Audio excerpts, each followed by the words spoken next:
I remember thinking very clearly after a period of time of walking with Christ that something was really missing. And I really wanted to understand what that was, and I started to pray about it. And I started to pray very kind of intensely about being able to share my faith with others. And I prayed specifically that he would give me the privilege of being able to lead someone to Christ. And when I moved to Nova Scotia, he opened a lot of doors. And I met a lot of women who didn't know the Lord or who'd walked away from the Lord. And through our small group of women that meet at my home, he gave me the privilege and the honor of being able to lead some of those women to Jesus. 4 or 5 years ago, my mother died suddenly.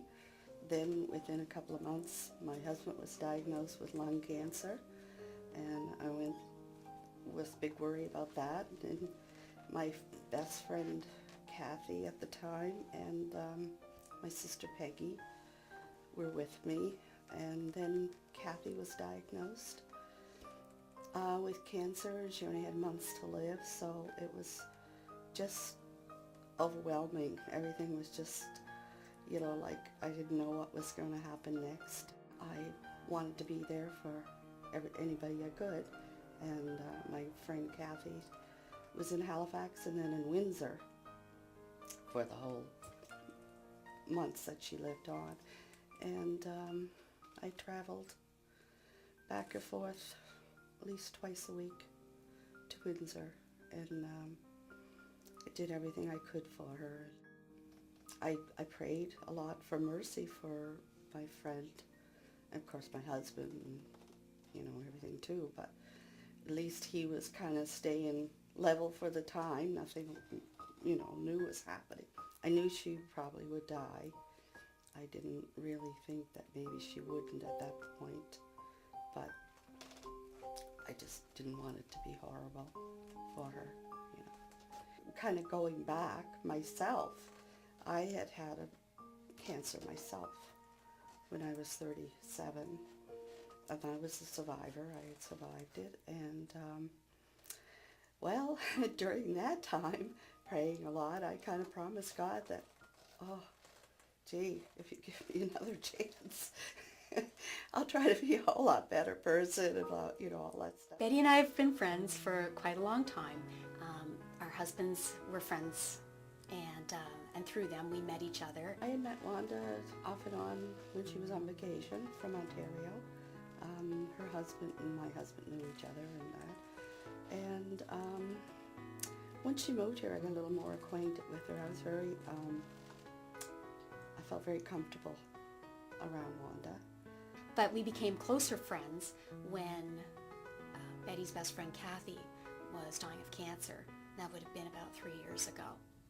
And Kathy was in hospital in Windsor, and so Betty and I quite a few times ended up driving back and forth from Windsor to go and visit Kathy. And I saw in Betty a sadness and a loneliness. She had been through a lot with her own health, with her husband's health, and now her best friend was dying of cancer.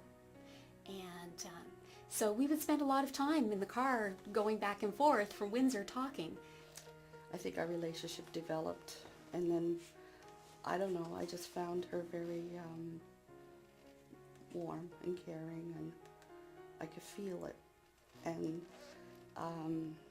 she got to know Kathy some, and she came with me a few times to Windsor. This particular day, I think I was telling her probably some of the stuff from before and stuff like that, and we got talking more and more about it on the way there and on the way home. And we prayed with Kathy, and which made me feel very good, you know, and Wanda just had a very gentle way about her that she could do this. I remember driving back from the hospital, and it was late, it was dark, And she was just, and Betty doesn't easily pour out her heart.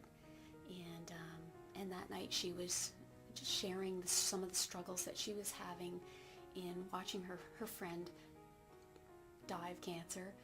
And in that, I started to see her great need for the Lord.